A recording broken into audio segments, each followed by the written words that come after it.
Greetings, ladies and gentlemen, and welcome to today's Reddit Quickie from the subreddit HFY, called Echoes of Songs Past, Part 1, written by Legal. The link to the original will be down below. And as always, I hope that you enjoy.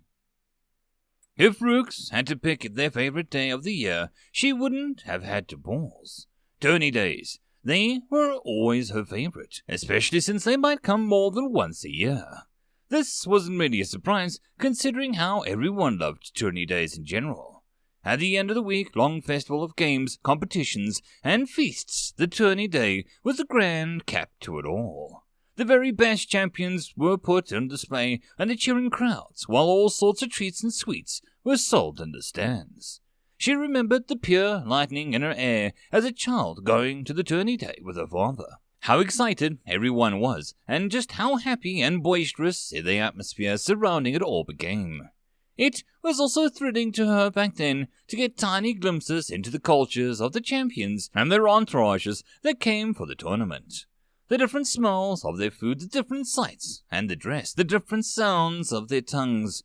Now it was slightly less thrilling to her, since she was so well-traveled, but instead, she got to experience the excitement from the other side.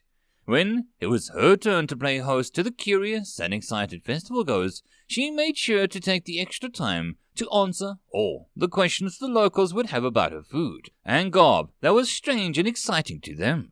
She could still vividly picture the first time she'd crossed the Tessin Savannah to reach Goromon City, nestled in the branches of the colossal banyan tree, or making her way along the Pilgrim Ridge to find a Nesselect nestled amongst the mountains and the countless multicolored player flags that made the city of Bastion of bright, vibrant colors amongst all the white and gray.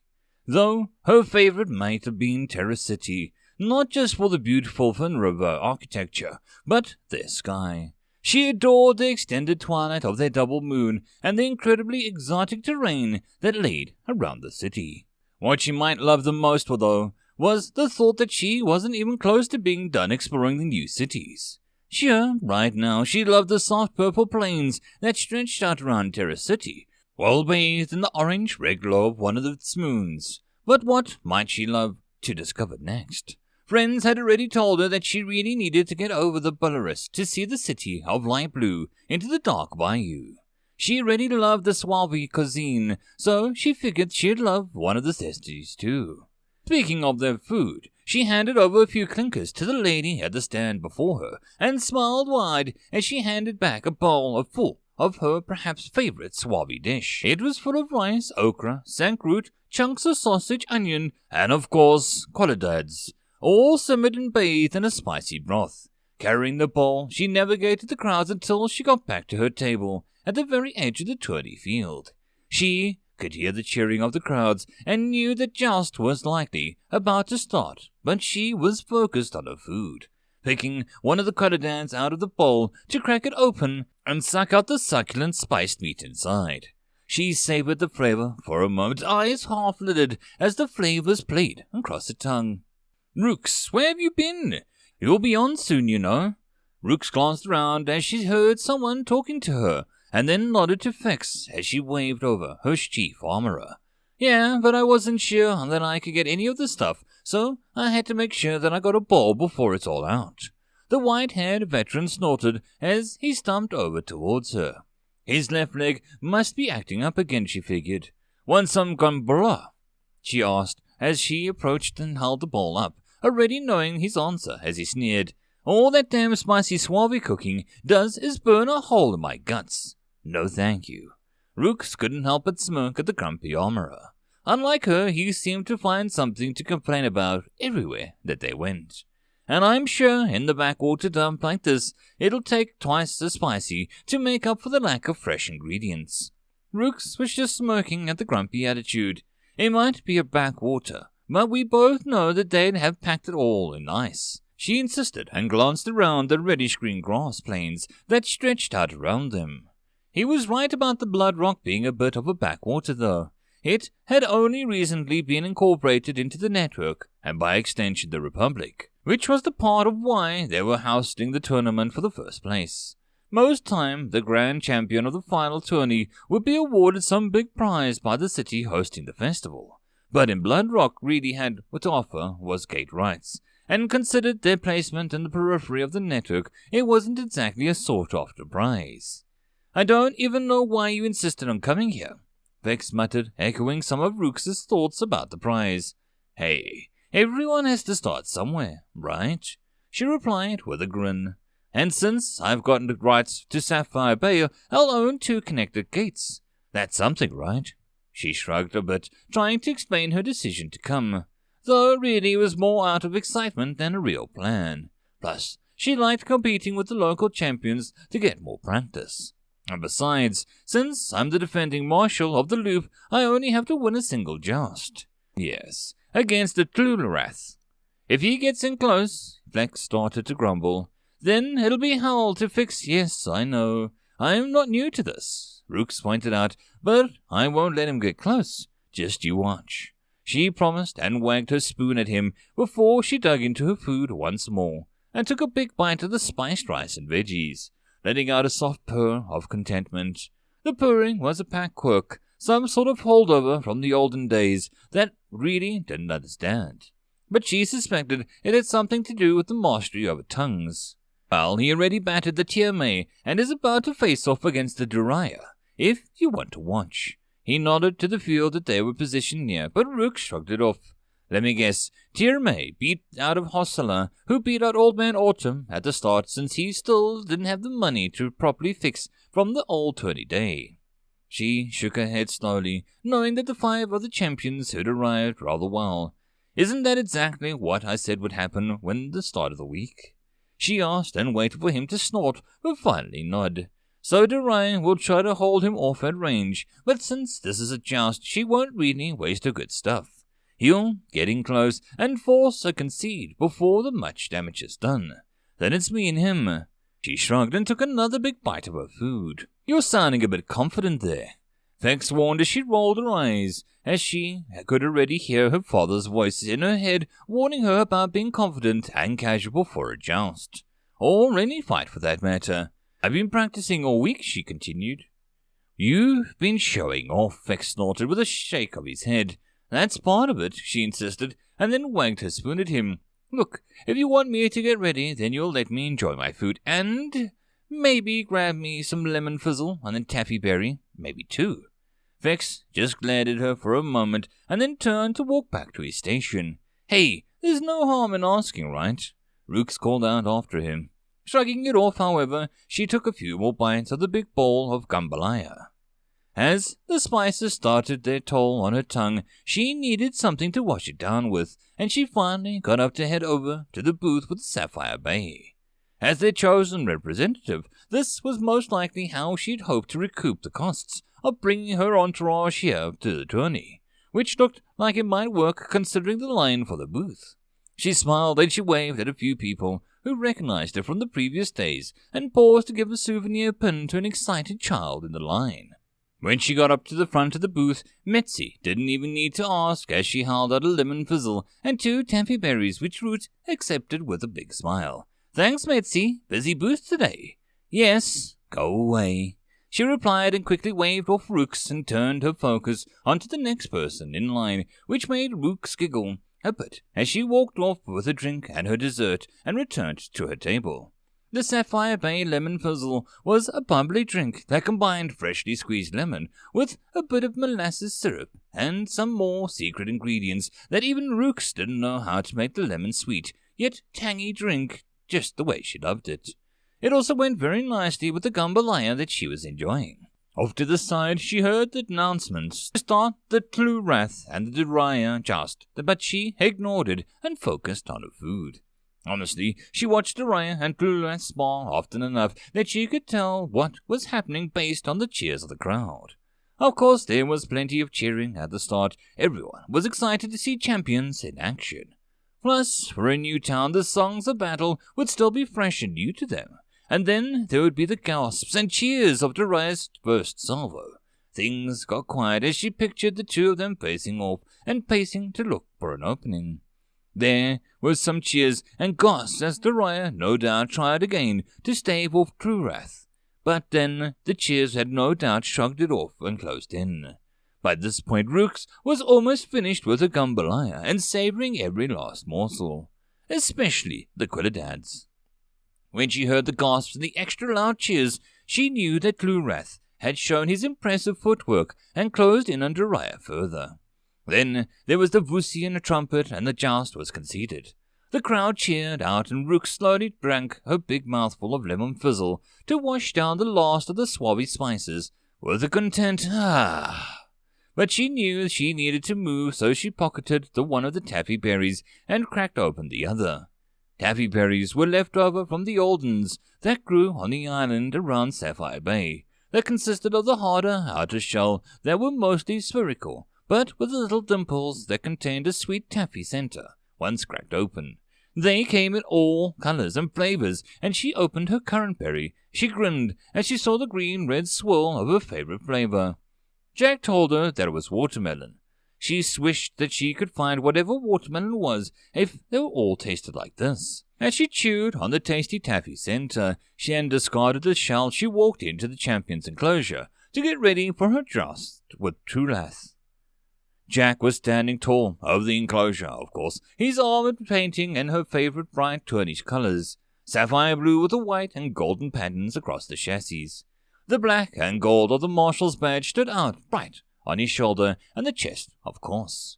She was always proud of Jack, though she knew that he was the lightest champion of any of the marshals in the Republic, and he did everything she could ever want him to. Grabbing a hold of the rungs on his legs, she climbed up the hatch and set it on his back, and set her palm into the center to get it open. The hatch slid aside, and she gripped the rung above it and pulled herself in. As she climbed inside and settled herself into the chair, at the center of the screens and panels around her, which flashed to life as Jack woke up, and his soft, vaguely male voice spoke up. HR 13 Jackrabbit Online. Semi-autonomous personality designation Jack Online. Generators spinning up, sensors calibrating. She heard her servos above her as his long ears twitched left and right to get his bearings. Sensors online, weapon systems online, shielding systems. This was where she'd heard all the familiar error noises. She imagined it was him softly muttering, offline? Orbital bombardment beacon offline, attempting to contact GIN. Non-responsive. Last update error. Time exceeds set parameters. Generator online. Activating pilot sync. Brooks leaned forward as she said that. She felt a pinch at the base of her neck, and Jack was connected to her spine through an implant. The chair around her shifted and expanded and squeezed for a moment, her ceremonial pilot leathers allowing her a much closer fit inside the normal clothes. She hadn't bothered putting on her actual leathers since she doubted overheating would be an issue for a quick joust. Much like Jack, her outfit was mostly sapphire blue, with white and gold trim, aside from the marshal's badge on her chest and shoulder. Then the seat relaxed and the screens around it lit up and filled her vision with what Jack could see. Pilot sync successful. Welcome, Marshal Brooks. Thanks, Jack. You excited about tourney today? She asked as she shrugged her shoulders, and Jack at the same time to start getting him loosened up. It was unlikely that she needed, considering that she'd been practicing with him every day, and Fix was a skilled armorer, but it was a habit of hers, and that was hard to break. Yes, Rooks, I'm excited to test our strategy. She grinned as he seemed to relax into the slightly less tense voice that he used when he was waking up. It was like he could be himself with her, more relaxed and casual. So am I, buddy, she grinned as she turned Jack's torso left and right as she continued her usual warm-up routine. Feck and her armorers were backing away and clearing a path for her from the enclosure to the jousting grounds up ahead. She toggled through the weapon selection for a moment and made sure that everything indeed was online. The Pathfinder cannon underslung along with the right arm was good. The Gladius-class Gatling cannon on her left looked good. 2 short-range chest pulsers were good. Head-mounted medium-range pulsar was good. And the rocket launchers on her shoulders were all set. Of course, for the joust they would be loaded with fireworks and paint rockets, so that there were always a chance that they might rupture in the tubes, but that wasn't really a concern, since her plan didn't rely on them. She wondered if they'd ever even came close to making the munitions that the Oldens had made. Jack had often commented on the inferiority of the munitions created by the Central Republican Armory or Manufactory, though it wasn't like any nations had the ability to make the stuff even half as good as the Oldens, so she had to imagine all champions complained to the pilots about that stuff. She marched Jack out before the stands of Tulath was waiting for her with the Whistler. She smirked about thinking about how annoyed he got when she called him that. The Funvera didn't pack bond nearly as much as the humans did, so they saw no point in giving champions personalities or naming them. They thought it was a weakness to get attached to an implement of war that might need to be discarded. Thankfully, Rooks thought her bond with Jack made them far more potent together. The Funvera were no slouches in combat, so clearly they were doing something right. As she stood out at the center before the stands and crowds that got up to cheer, she and Jack raised a hand to wave at the announcer as the mayor's stand in the center called out with a loud vox. "Good people of Bloodrock, here is the inaugural tourney day. It is time for the final joust of the day.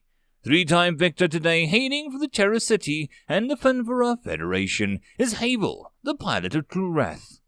Rook smirked a bit as the announcer tumbled over the Funvera name a bit. She knew that True Wrath didn't think highly of most humans' ability to speak these people's tongues. There was plenty of cheering from the crowds, which Rooks expected, because they just watched him win 3 jousts in a row. That was likely to make one of some new friends. But now he has to face against the greatest challenge of the day.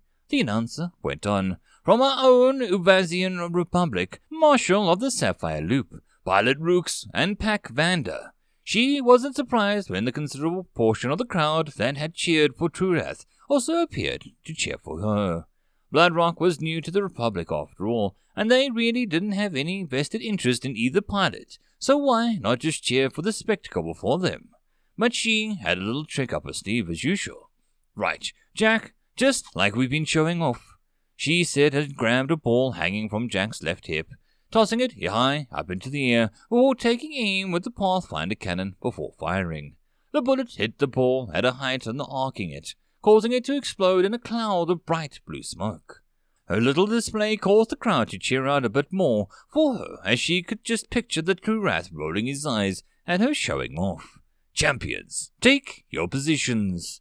The announcer called out when Rooks waved to the crowd before turning to walk Jack to her end of the jousting field. When True Wrath reached his side and turned back, they waited for his smoke canisters to be deployed in the middle to obscure the vision. Once the smoke had started to fill the middle of the field, she heard the trumpet blare and the signal of the start.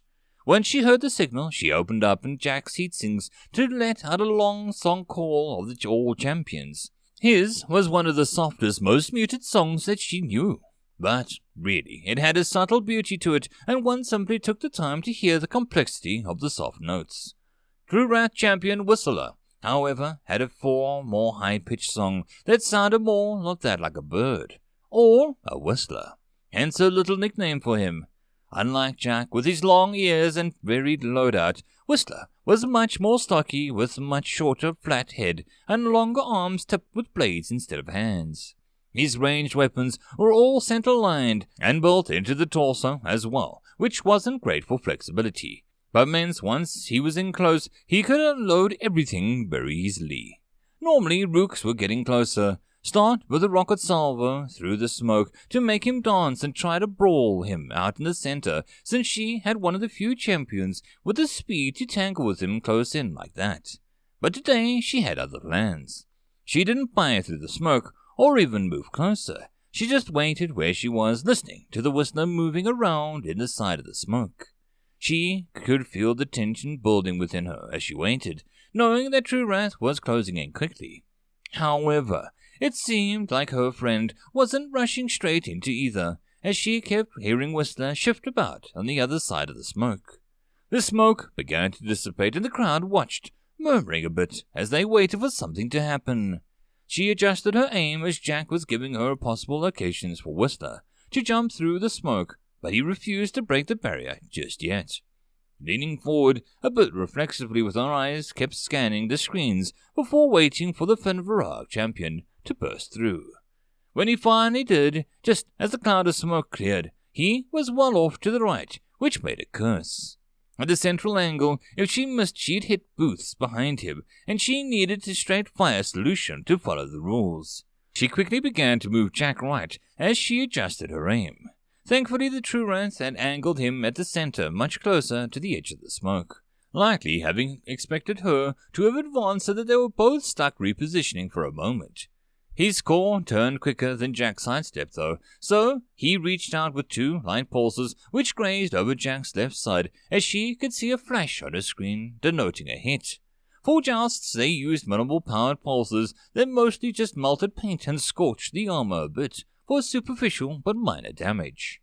2 could play at that game, however, so she flashed him a both light pulses in the head-mounted medium pulsar as the orange lights flashed through the air and the smoke to give the crowd something eye-pleasing to cheer at. True Wrath had turned Whistler shoulder to her, even as she fired though, so her hits weren't even worth as much as she grazed the heavy armor and the white and purple paint used by the Terror City. When he turned his torso back towards her, he opened up and she could hear Whistler's song cry out loud and clear as he built up speed. This close, he could close the distance and win the joust just as easily if she let him. Good thing that she didn't feel like letting him close the distance. She fired off another bullet from her Pathfinder as the soft jousting round bounced off of his armored shoulder. But her next bullet was her single allowed hard round, just as True Wrath closed in and began to turn his torso towards her. While Whistler was opening up and springing full speed, she adjusted her aim to his right knee. This was a shot that had to be timed absolutely perfectly. The well-armored knee of Whistler would normally get deflected even harder jousting round, but when the knee locked for a fraction of a second as the leg fully extended, she fired. The round hit Whistler's fully extended leg directly in the knee, locking it up completely, and even looking like it bent it just a little. It was a fairly minor damage all in all, but while Whistler was full in sprint, it meant that the entire champion was off balance, and its gait tried to carry it forward and its leg couldn't move. Whistler toppled hard into the ground as the 60-ton champion dragged through the soft dirt and the red grass of the jousting field.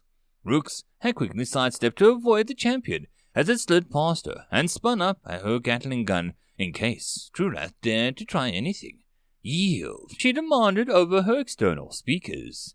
Concede, came True Wrath's reply through his. The crowd cheered out in victory and Rook smiled before aiming and firing off some of the fireworks that she had loaded in Jack's rocket tubes on her shoulders. Victory goes to Marshal Rook's Vander. Champions and pilots, please come to the council stand for your prize ceremony. The announcer called out over the loud box, and Rooks focused on True Wrath. Reaching down, Jack extended a hand as one of Whistler's bladed arms came up so that she could help lift the champion back onto its feet. She smirked a little as she saw all the mud and grass sticking out the champion's side and keyed into the personal vox with True Wrath.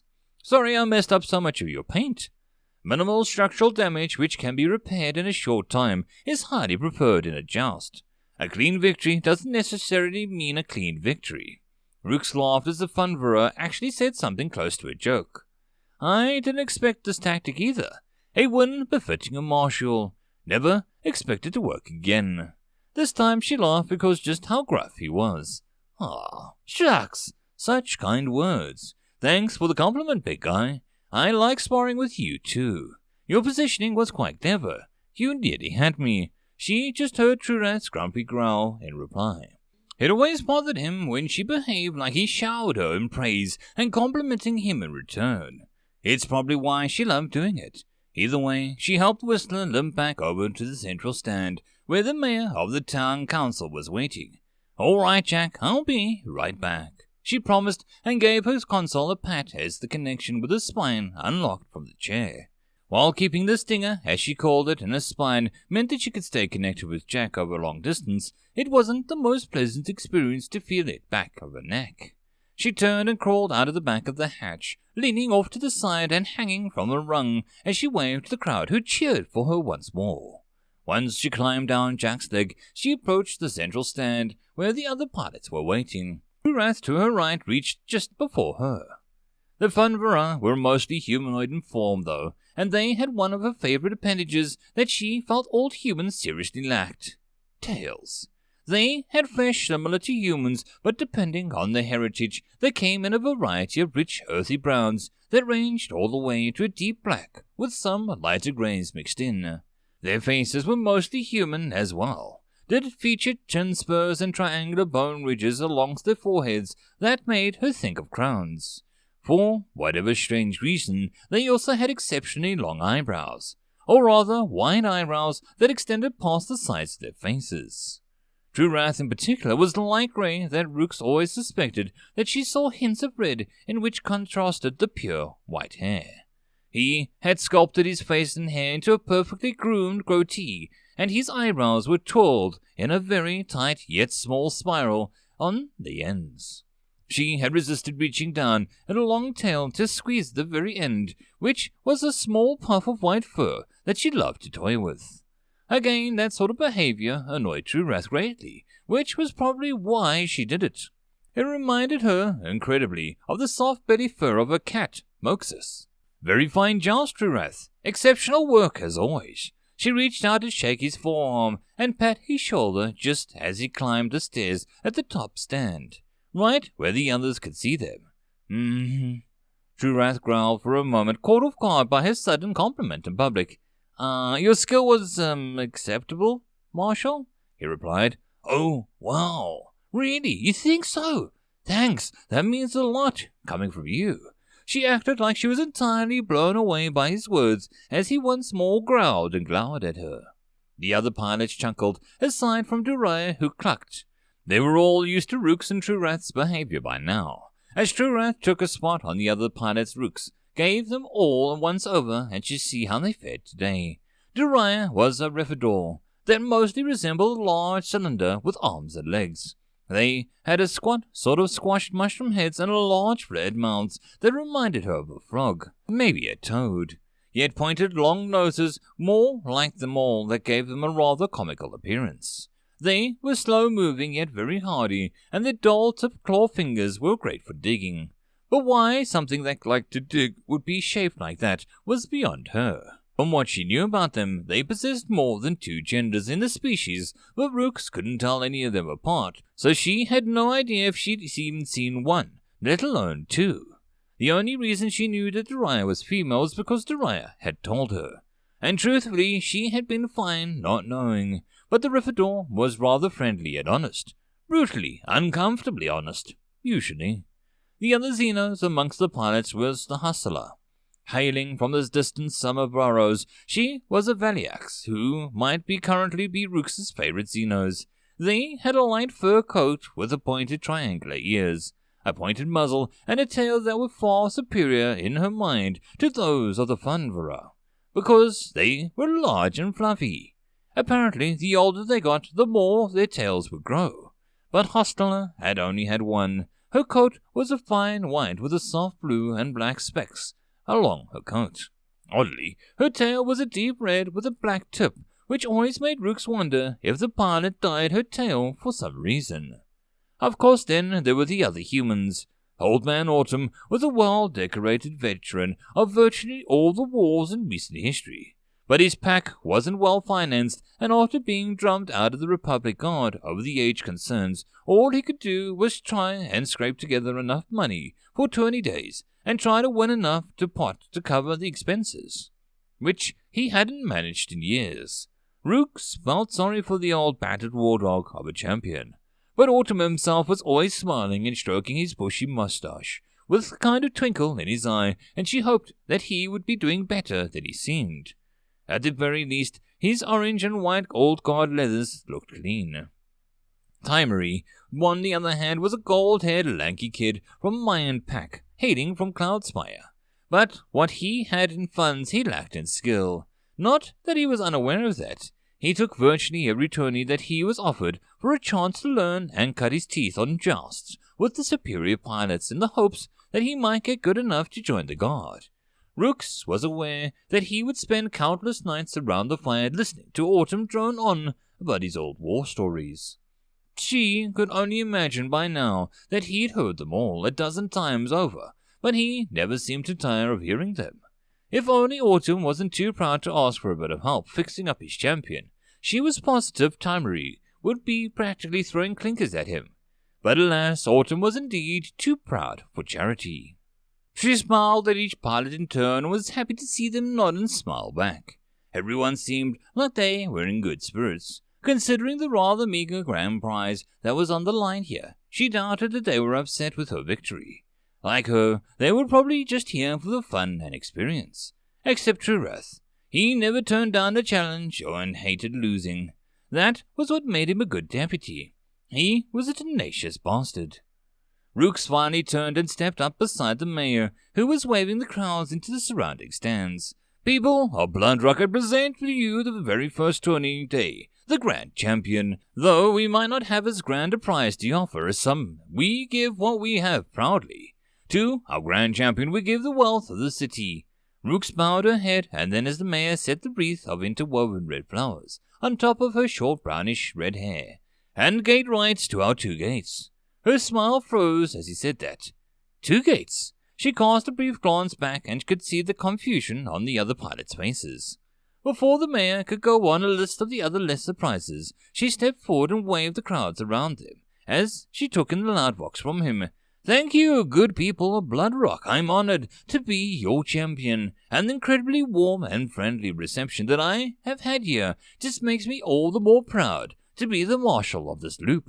I am ready, looking forward to the next tourney day, so that I may defend my crown before all of your wonderful people all over again. She waved them off as they cheered a bit and keyed the loud box off as she turned to the mayor.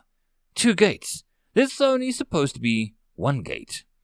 The man looked nervous at her, and finally the smile faded as she watched him closely. It was supposed to be a surprise. We forgot about the other one. What do you mean, you forgot it? Rooks hissed out. Who forgets a gate? It's dead, he said with a raised hand to fend off her as she leaned close. We forgot about it because of the past Blood River, in what people call Demon Valley. No one goes out there anymore, since the land has gone sour and you can't grow anything. A dead gate. Do you have any idea what a dead gate means? Especially in a valley populated by demons, she hissed out. There aren't any actual demons. We'd have seen them all being attacked. What does a dead gate mean? Is it bad? He asked now, obviously extremely nervous. It could be. Rooks nodded and sighed. Okay, look, just... She raised her hand and then clenched it after a moment as she thought of how to proceed. Look, just pretend everything is normal and very quietly, very subtly assemble a militia. Try your absolute best not to let anything is amiss, because nothing might actually be wrong at all. She smiled at him and then tried to settle him back down. There's a very good chance that everything is all right and you have nothing to worry about.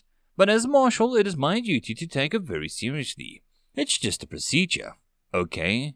She asked and arched her eyebrows up, trying to smile and look friendly as she could more. Okay, he nodded, still nervous, but less so. With that done, she quickly turned to the other pilots and pointed to Trurath. You need to get Whistler fully functional, immediately. I ready Voxgen Veth. She's preparing the replacement servos as we speak, he replied. Good. Go. She jerked her thumb over her shoulder, and he stepped past to get back to his champion. Timry, you can get your champion fixed in an hour or less. What? No, it's too damaged from the joust. His eyes were wide and obviously anxious now that things were happening. He doesn't know when to quit, Dariah muttered. Just get on your fastest bike and ride like lightning yourself back to Sapphire Bay. She instructed him. You need to tell both the Central Court and the guard garrison that we have a dead gate here. Understood? Timry nodded his head quickly, as the gold mop of hair swayed wildly as he did so. Then go, she hissed, and he quickly rushed off the stage. Dariah, she turned to the big Xeno, already understood. I'll have a full load in a quarter cycle. I'll ignore the pain and just touch up the armor sketches. She announced very calmly. Okay, on with it. Rook said as Dariah slowly wobbled off to get her to enclosure. Rook's now focused on Hisala. How's your champion? Have you ever even faced off against a demon? No, I've not, she replied in a thick accent, but I'm willing to help however I can. Okay, map the area for possible holdout locations for the militia. you and Autumn will stay behind and assist the militia if it comes to that. Speaking of Autumn, take your old war dog into my enclosure for a full repair." She looked at the old veteran, who blinked in surprise. I appreciate the offer, Marshal, but I can't afford—" She waved a hand to cut him off. "Deputized you, remember? This is an official martial business now. You need to be in fighting shape to help the people of Bloodrock." "Got it. So this isn't charity, this is work. Get to it." As she said that, she paused for a moment and then snapped to attention. Saluting her, and his old instincts kicked in. "Yes, Marshal. Thank you for the opportunity, Marshal." She gave the old vet a pat on the shoulder. "Don't thank me yet. This might be a suicide run." He frowned for a moment and nodded, knowing that possibility just as well as her. With that, he and Hasala headed to their enclosures, and she headed back out to Jack. As she quickly climbed aboard, she remembered to give the crowd another wave and a smile like nothing was wrong. Then the moment she was back in her chair, she said to Jack, moving. "Jack, bad news," she started. "I heard," he replied as she smirked, unsure why she even thought that he would be unaware. Raising Feck's on Vox. "Getting arrogant on me. You cut the awards awful short there," she heard him say as soon as the channel was open. "I need you to prepare every old munition that I've got here, and the best of everything else. I need Jack to be outfitted as fast as possible. I mean, emergency levels of speed. Then you're going to use the rest to fix up Autumn's war dog, which he'll bring over shortly," she started. "Why the hell would I do any of that?" Fex asked, sounding far more shocked and surprised than anything else. "There's a dead gate in what the locals call Demon Valley," she said simply, and waited for Fex's cursing to subside. "Yeah, that's how I'd felt." She responded and stopped Jack in the enclosure, as she could see Fex outside frantically waving and calling to the armorers. Replacing the rocket tubes on the shoulders would be easy, but cycling out the rest of the ammunition and replacing it with the olden tech, or at least martial quality, was going to take at least 30 minutes. 30 long minutes that seemed to take hours. While she waited, she called up the map that Jack had made of the area when they'd first approached, and then laid it over the map provided by the Republic cartographers when they'd first arrived through the other gate to explore the area. This was the problem with the gates, she thought. If they expect to see a spoke, then that's what they would see. What sort of city has two gates? It's either one gate or a full hub. But sometimes there were irregularities, such as now. To the east she could see Blood River marked on the official maps, but Jack hadn't made it that far yet. It was about 25 kilometers east of the gate, which was apparently beyond that. The gate had backed up to Sapphire was only 20 kilometers to the west, but once it was through it, Timry would be able 1,000 kilometers from Sapphire Bay itself. That's part of why the Bloodrock Gate had gone unnoticed for so long. She knew better than to rush Fex, since he knew his job well, but as each minute passed, her mind filled with more ideas about what could possibly be waiting for her through the dead gate.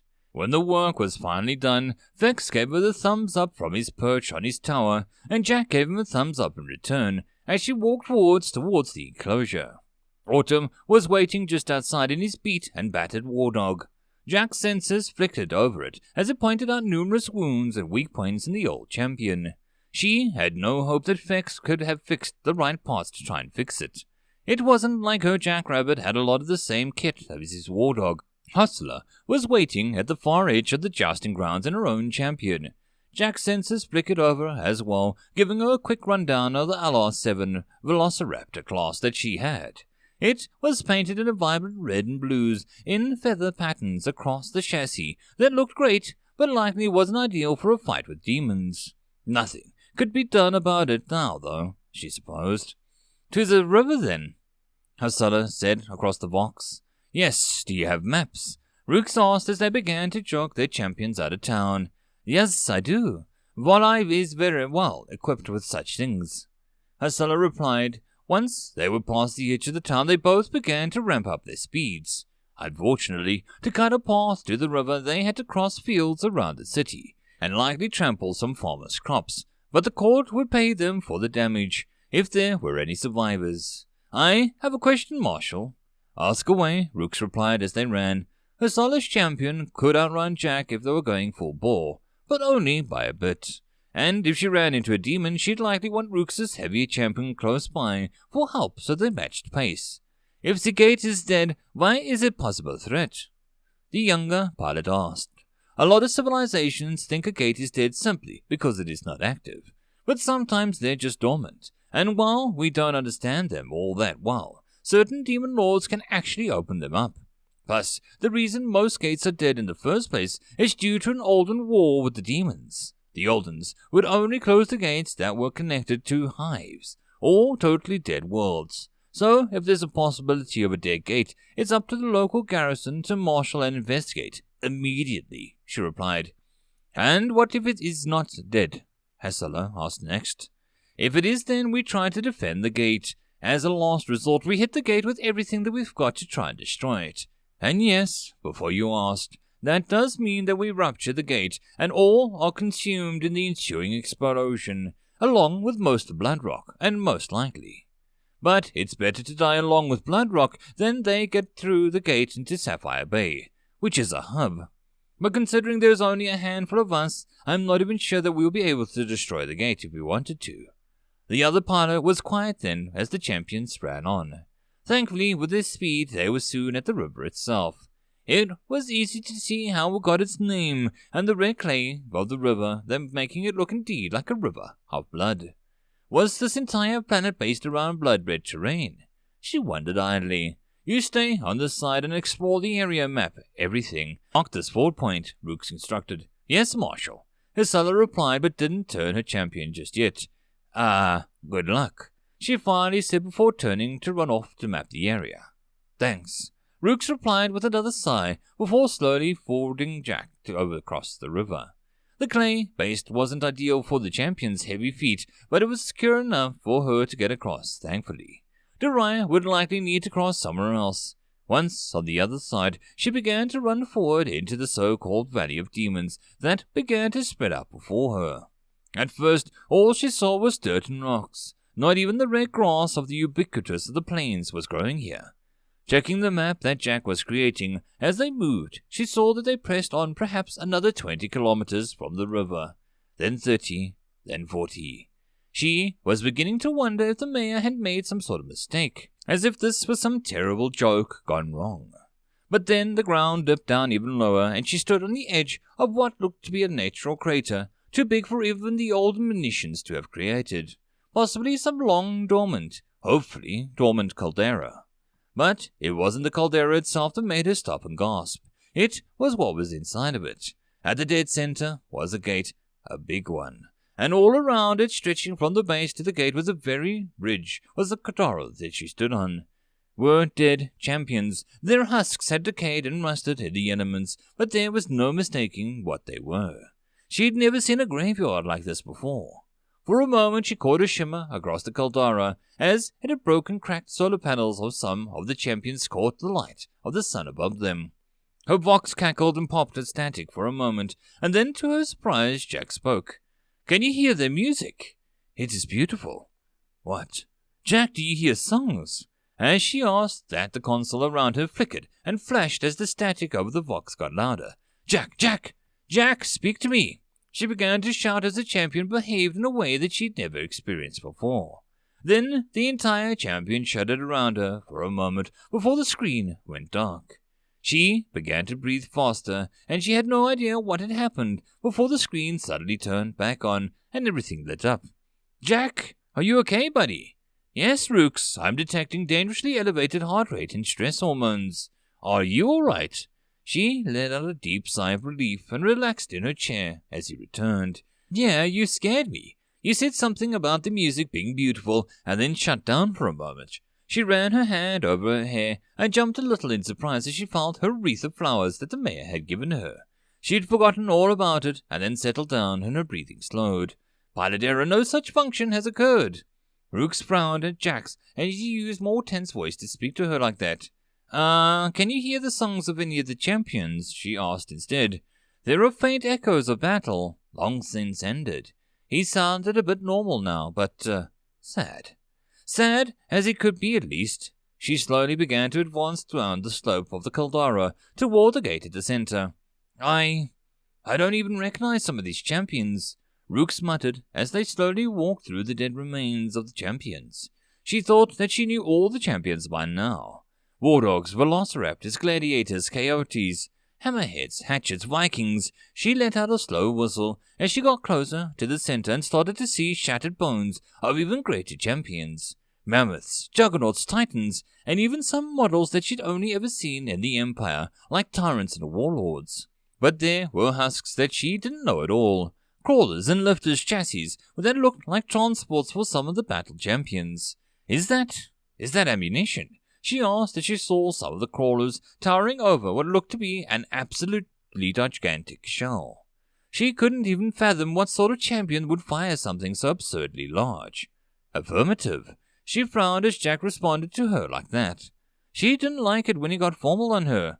"Jack, are you all right? You're acting strange," she said with worry. I hear their echoes," Jack replied as they got closer and closer to the gate at the center. "Echoes?" Rooks asked. "Their songs are torture. Their death song is everywhere," Jack replied. "I hear their echoes." Rooks had never heard her champion speak like this. She had no idea what he meant either.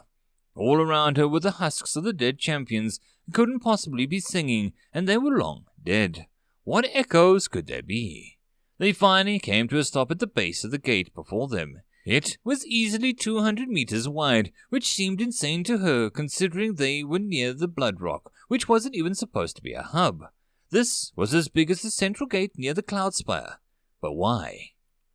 "Jack, is it dead, or is it dormant?" she asked. "Pinging." For a moment she heard a soft ping sound coming around Jack as he tried to communicate with the gate. Then all around her she heard the music that he must have been talking about.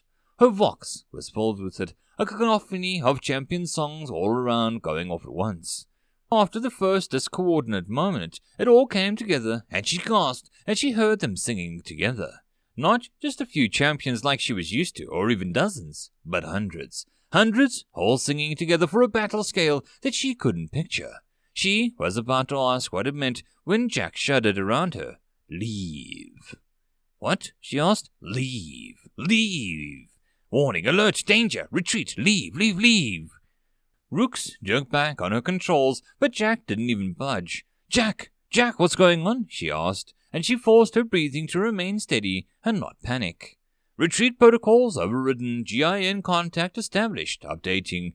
New designations found. Command orders found, intel packet downloaded. Gateway, Omega, hostile hive present. Threat level class 1. Repeat, threat level class 1. Rooks desperately wished that her champion would stop whatever it was doing. She wasn't sure exactly what threat level class 1 was, but if she remembered the codex correctly, even the Snow Mountain Gate disaster had only been caused by a class 2. "So, we should leave?" she asked. Rooks gulped as Jack began to stutter. "New intel packet discovered. Priority level absolute. Imperial class frame detected through gate. X-ray Alpha Echo detected." Please define X-ray Alpha Echo?" Rooks asked. "X-ray designation experimental. Alpha designation commander imperator. Echo unknown. Echo unknown. Echo unknown. Echo, echo, echo." Can you hear the music? Once more Jack shuddered around her, and Rooks heard him start to sing as he opened up his heat sinks fully. The sound of the hundreds of champions rose up all around her, and she gasped as the gate before her shimmered for a moment, and then, the very center, she saw an orb of light appear. It began to turn into something more fluid then, bubbling and reflective like a giant ball of mercury suspended in the air. Jack, what are you doing?" Rooks tapped at her controls, but nothing was responding. As she watched the ball of mercury begin to quiver and wobble as the song around her grew stronger and stronger. As it seemed to reach a tremendous climactic crescendo, the ball went flat and then stretched out wider and wider, until it filled the gate completely. She never even seen a gate like this, and could only watch in awe and wonder as the events before her had already wildly spun out of control. Then, all of a sudden, the song stopped, and Jack lurched a step forward as she jostled around the inside. Rook sat in the total silence for several long seconds, as her breathing was the only thing she could hear. "Jack, GIN connection lost. Re-establishing lost control. Rooks pulled on the controls and Jack took a few steps back from the gate. Jack, just open the gate. How do you do that? She asked. Unknown, files missing, he replied. Well, we need to get out of here, she suggested. Negative. Retreat protocols disabled. Priority level absolute. Imperator class frame must be retrieved at all costs. Jack, you just told me that there was some sort of crazy class 1 threat. I don't know what happened at all. Now you're telling me that we have to go through the gate. That's insane, Rook stressed. I can hear their song. Jack's voice returned to normal now. Please, Rooks, we need to find them. I can hear them. They need us, please. Rooks had never heard a champion ask anything like that before. Ever. What waited for them on the other side of the gate was very likely death itself. She was alone. What could she possibly do? And that, my friends, is the end of this Reddit Quickie. I hope that you enjoyed. If you'd like to support the channel or the author, all the stuff is down below. And as always, I hope that you guys have a good one, and I will see you in the next story. Cheers.